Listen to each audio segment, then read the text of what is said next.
નમસ્કાર મિત્રો, સ્વાગત છે તમારું આપણી ચેનલમાં। મિત્રો, આ કહાની એક પિતાની લાડકી દીકરીની કે જેણે ચાલુ લગ્નમાં આવું કર્યું। તો મિત્રો, વિડીયો શરૂ કરતા પહેલાં વિડીયોમાં નવો હોય તો વિડીયોને લાઈક કરીને ચેનલને સબસ્ક્રાઈબ કરી લેજો।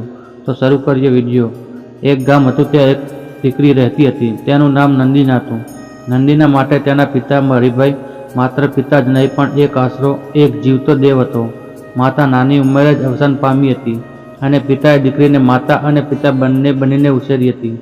ગામમાં લોકો કહેતા, હરિભાઈ તો દીકરી માટે પોતાનું આખું જીવન સમર્પણ કરી દીધું।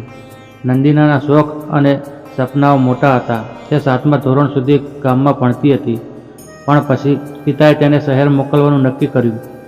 લોકો કહેવા લાગ્યા, દીકરીને શહેરી ભણતર શા માટે? લગ્ન તો કોઈ ગામડાના છોકરાને જ કરાવશો ને? પણ હરિભાઈએ કદી શંકાને સ્થાન આપ્યું નહીં।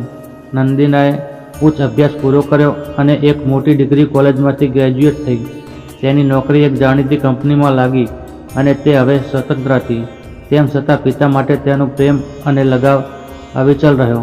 દર અઠવાડિયે તે ગામ જતી, પિતા માટે મનપસંદ ખાવાનું લાવતી અને તેના પગલાઓમાં માતૃભૂમિની ગંધ હજુ પણ જીવંત હતી।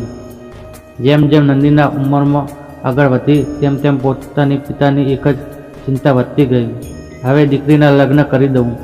એક દિવસ હરિભાઈએ નંદિતાને પોતાના નજીક બેસાડી અને કહ્યું, બેટા, તારા માટે સારો છોકરો જોઈ રહ્યો છું। હું ઈચ્છું છું કે તું તારા જીવનમાં ખુશ રહે। નંદિતાએ પિતાની આંખોમાં પ્રેમ અને ચિંતા જોઈ। તેણે હસીને કહ્યું, પપ્પા, જે પણ તમારું મન ગમતું હોય તે કરી લેજો।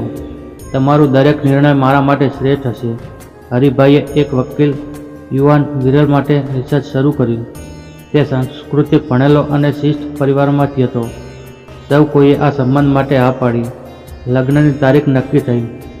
લગ્નની તૈયારીઓ જોરશોરથી ચાલી રહી હતી। પિતાએ જીવનું ઓછીગું કરીને દીકરી માટે શ્રેષ્ઠ આયોજન કર્યું।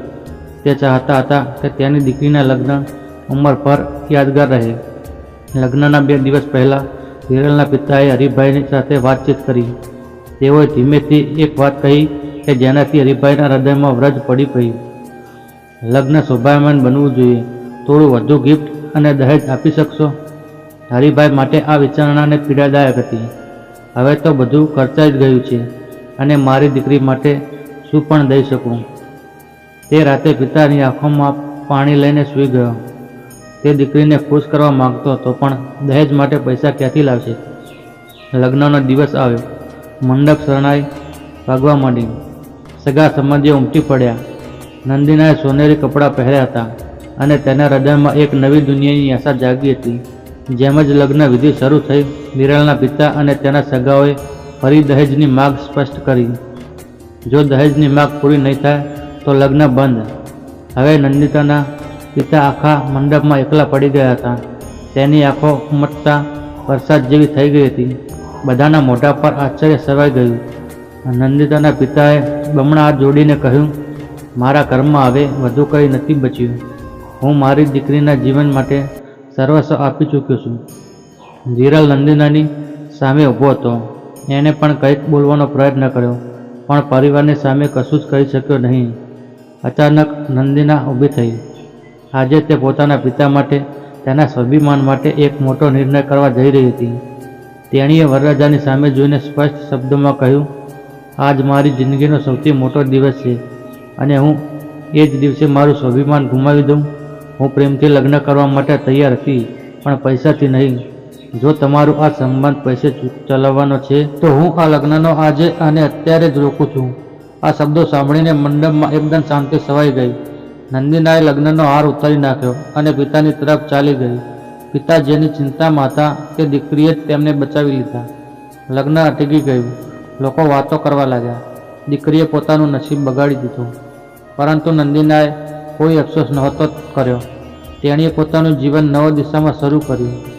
એણે વધુ અભ્યાસ કર્યો, એક મોટી કંપનીમાં મેનેજર બની અને શાનદાર જીવન જીવવા લાગી। પિતા માટે ગૌરવનો ક્ષણ ત્યારે આવ્યો જ્યારે નંદિનાએ એક મોટું એવોર્ડ મળ્યું અને તે પિતાને મંચ પર બોલાવીને કહ્યું, આજે હું જે પણ છું તે મારા પપ્પાના કારણે। એમણે મને સ્વાભિમાન જીવતા શીખવાડ્યું।